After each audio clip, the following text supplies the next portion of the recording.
m'appelle Mathilde Maillard et moi je suis encore étudiante.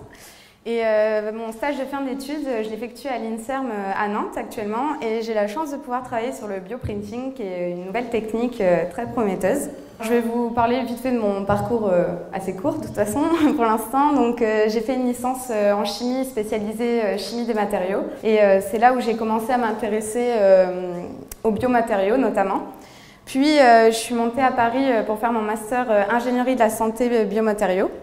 Donc en fait, ce master a un nom vraiment global, mais on a un parcours vraiment pluridisciplinaire parce que comme je vais vous en parler dans les slides suivantes, les biomatériaux c'est un domaine très pluridisciplinaire, ce qui fait que j'avais des cours d'ingénierie des matériaux, mais aussi de médecine, de biologie fondamentale et également de logiciels de programmation pour l'impression 3D. Donc c'est très complet, mais très intéressant. Alors, pourquoi ce métier? Pourquoi cette branche m'intéresse?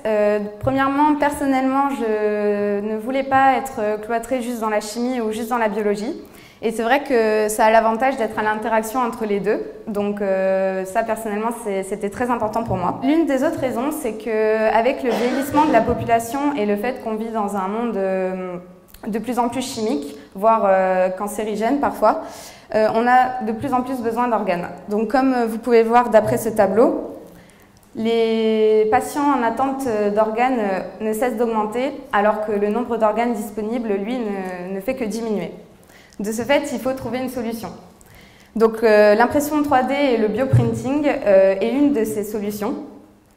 Et notamment, on essaye aussi de limiter les greffes autologues, donc c'est-à-dire par exemple dans le cas d'un défaut osseux, on va essayer d'aller prélever de l'os de la crête iliaque par exemple, sauf que voilà, la quantité d'os disponible est limitée. De plus, vous augmentez le nombre de sites opératoires et donc le nombre de risques d'infection, donc voilà, c'est aussi à éviter. Et surtout, le plus important, c'est qu'on essaye d'éviter les rejets. Je vais vous expliquer simplement le principe du bioprinting. Donc, le bioprinting, c'est tiré de l'ingénierie tissulaire. Donc, l'ingénierie tissulaire, c'est quoi? C'est une technique qui couple des connaissances en ingénierie, en sciences des matériaux et en sciences des vivants. Et le but de cette technique, c'est de créer des structures en 3 dimensions, donc des biomatériaux qui seront biocompatibles, et sur lesquels on va venir déposer des cellules souches qu'on aura récupérées. Et ensuite, ce biomatériau sera inséré à l'endroit, là par exemple, d'un défaut osseux. Donc on va l'insérer à cet endroit-là, et les cellules souches, si elles se plaisent bien sur le matériau et si elles arrivent à recréer un environnement favorable, elles vont pouvoir régénérer l'os. L'avantage avec le bioprinting, c'est qu'on n'a plus de structure en 3 dimensions rigide, mais les cellules sont directement incluses dans un gel et donc on va avoir ce qui s'appelle une bio-encre. Donc on va avoir une imprimante 3D avec une bio-encre qu'on va mettre dans une cartouche comme les imprimantes que vous avez chez vous. L'avantage, c'est que les cellules se plaisent davantage dans un matériau qui est sous forme de gel plutôt que sur une forme solide. Et étant donné que l'impression va imprimer couche par couche ce gel, on va pouvoir théoriquement avoir un meilleur contrôle sur la répartition des cellules. De plus, comme toutes les imprimantes 3D, on a accès à un logiciel en amont pour pouvoir fabriquer notre matériau. Et donc, on va pouvoir faire la forme et la taille qu'on souhaite. Donc là, vous avez l'exemple d'un maillage réalisé. On peut penser que ça pourra faire une future peau. Donc, vous voyez, on a bien un quadrillage. Et dans ce quadrillage, les cellules sont réparties vraiment de façon homogène. Et aussi, un des grands avantages du bioprinting, c'est bien sûr le temps. Parce que là, pour faire une structure comme celle-ci, il faut seulement 21 jours. Alors que les techniques d'avant, il fallait vraiment plusieurs mois pour que les cellules souches maturent sur le matériau, etc. Un des inconvénients, mais aussi des grands avantages de travailler dans ce domaine, c'est que, comme je l'ai dit plus tôt, c'est un travail pluridisciplinaire. Mais c'est aussi embêtant parce que du coup, on est confronté à ces 3 domaines de métiers, donc les chirurgiens, les spécialistes du vivant et les spécialistes des matériaux. Donc, ce qui fait que quand on est en réunion, en brainstorming, on ne comprend pas toujours les termes. Moi, j'étais chimiste des matériaux. La première fois que j'ai eu affaire à un chirurgien, je ne comprenais pas ce qu'il me disait. Et c'est ça qui est difficile dans ce métier-là, c'est qu'on doit comprendre ce qu'on nous dit, mais aussi se faire comprendre. Pour moi, je trouve que c'est vraiment un enrichissement de la part de tout le monde, je pense.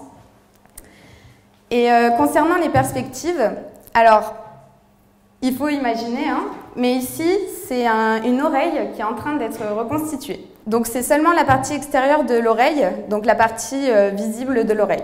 Là, vous avez un rein qui est également en train d'être imprimé.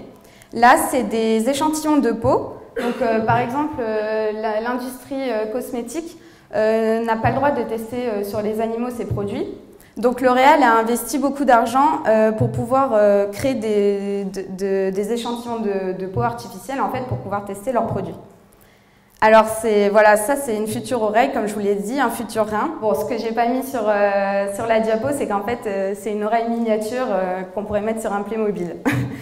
C'est ça en fait l'une des plus grandes contraintes actuellement, c'est que pour l'instant on n'arrive pas à faire la taille réelle des organes et donc par exemple le rein n'est pas du tout fonctionnel pour l'instant. Donc ça, c'est une des grandes perspectives du bioprinting, ça va être de réussir à faire des organes à taille réelle et donc fonctionnels. Quelle est la perspective pour passer aux tailles réelles? Je ne peux pas répondre exactement parce qu'en fait, là, un des grands problèmes, c'est la vascularisation.